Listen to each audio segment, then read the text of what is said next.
একদিকে সাকিব আল হাসানের বিরুদ্ধে করা হলো মামলা, যা দেখে আবার আনএক্সপেক্টেড রিয়াকশন দিল তার প্রাক্তন প্রেমিকা তানজিয়া জামান মিথিলা। অপরদিকে আটক হয়ে গেলেন বিচারক মানিক, কিন্তু তার আগে তিনি আরো বড় রকমের ধরা খেয়ে গেছেন। এন্ড কত টাকার ত্রাণ উঠল ঢাকা ইউনিভার্সিটি থেকে, সবই জানাচ্ছি। প্রথমেই আসি সাকিব আল হাসানের কাছে।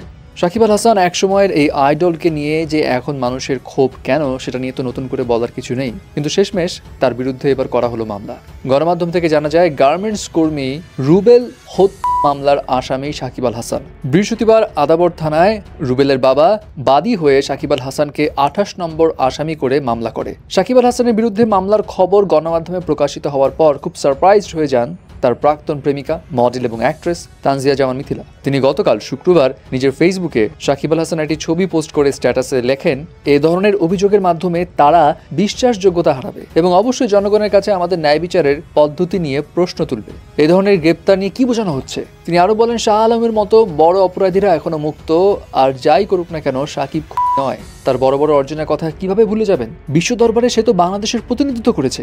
আমরা যদি আমাদের মেধাবীদের মূল্যায়ন না করি তবে তো সেটা আমাদের জন্য দুঃখজনক। সত্যি সাকিবের জন্য খারাপ লাগছে। মানে তার কথা সাকিবকে মূল্যায়ন করা হচ্ছে না, তাকে একটা মিথ্যা মামলায় ফাঁসানো হচ্ছে এবং এটা তার কাছে খুব দুঃখজনক লেগেছে। তবে মিথিলার এই স্ট্যাটাসটা এখন আর কিন্তু অ্যাভেলেবেল নাই, তিনি ডিলিট করে দিয়েছেন। হোয়াট এভার, তানজিয়া যেমন মিথিলার সঙ্গে যে সাকিবের প্রেম ছিল এটা নিয়ে তো গুঞ্জন ছিল এবং সেটা অকপটে স্বীকার করেছিলেন 2021 সালে মিথিলা এক ইন্টারভিউতে। তিনি জানিয়েছিলেন হ্যাঁ সম্পর্ক ছিল, কিন্তু সেটা অনেক আগেকার কথা, ছোটবেলার প্রেম কাহিনী। তিনি এটা নিয়ে আর পড়ে থাকতেও চান না, কারণ সাকিবের এখন সংসার রয়েছে, ছেলে মেয়ে আছে এবং তিনিও নিজের লাইফে মুভ অন করেছেন। এবার আসি মানিকের কাছে। বিচারপতি মানিক, যিনি উত্তেজিত হয়েছিলেন ভাইরাল, সেই মানিক এবার তো খেয়ে গেছেন ধরা। আটক যে হয়েছেন এটা তো সবাই জানে। দিনের বেলায় কলাপাতায় রিল্যাক্সে শুয়েছিলেন আর রাতের বেলা হাতে দড়ি বেঁধে পায়ের উপর পা তুলে বসে আছেন। তবে বেচারা কট খাওয়ার আগে বড় রকমের ধরা আগেই খেয়ে ফেলেছেন।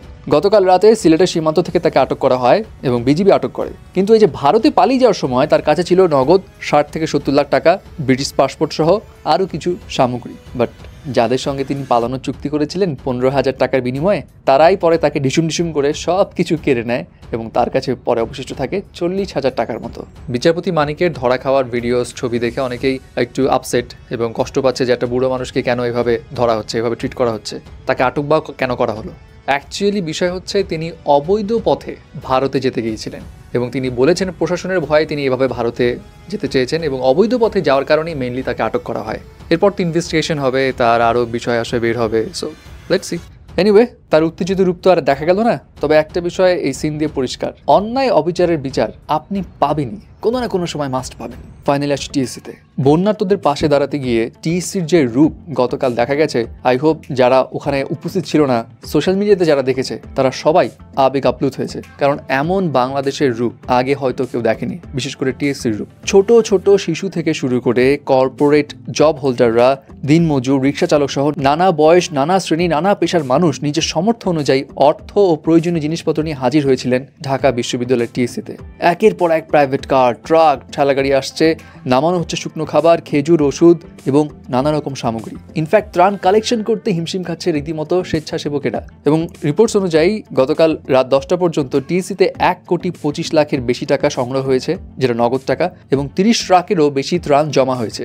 এবং আমরা যে শুধু নিজেদের স্বার্থেই ভাবছি এমন না।